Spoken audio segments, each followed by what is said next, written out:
महत्त्वाची आणि मोठी बातमी बातमीपत्राच्या सुरुवातीला पाहायची आहे। राज्यात धनगर जातीचे 6 दाखले रद्द करण्यात आलेत। राज्यात धनगर आणि धनगर वाद मिटला असल्याची शक्यता। राज्यात धनगर समाज नसूनही 6 दाखले दिले होते धनगर जातीचे।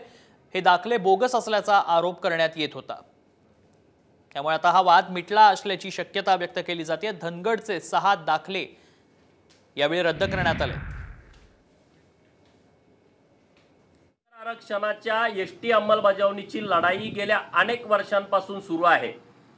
हायकोर्टामध्ये धनगर समाजाच्या विरोधामध्ये निकाल गेला। त्याचं कारण होतं आमचं जे म्हणणं होतं की राज्यामध्ये धनगर अस्तित्वात नाही। राज्य सरकारनं ॲफिडेव्हिटवरती लिहून दिलं होतं की राज्यामध्ये एकही धनगर नाही। परंतु दुर्दैवानं संभाजीनगर जिल्ह्यातील फुलंब्री तालुक्यातील बाबरा गावातील भाऊसाहेब खिलारे, रमेश खिलारे, कैलास खिलारे, मंगल खिलारे, सुभाष खिलारे आणि सुशील खिलारे यांनी धनगरांचे दाखले काढले होते आणि जात पडताळणी समितीनं एकदा दाखला दिल्यानंतर तो रद्द करण्याचा अधिकार त्यांना नव्हता।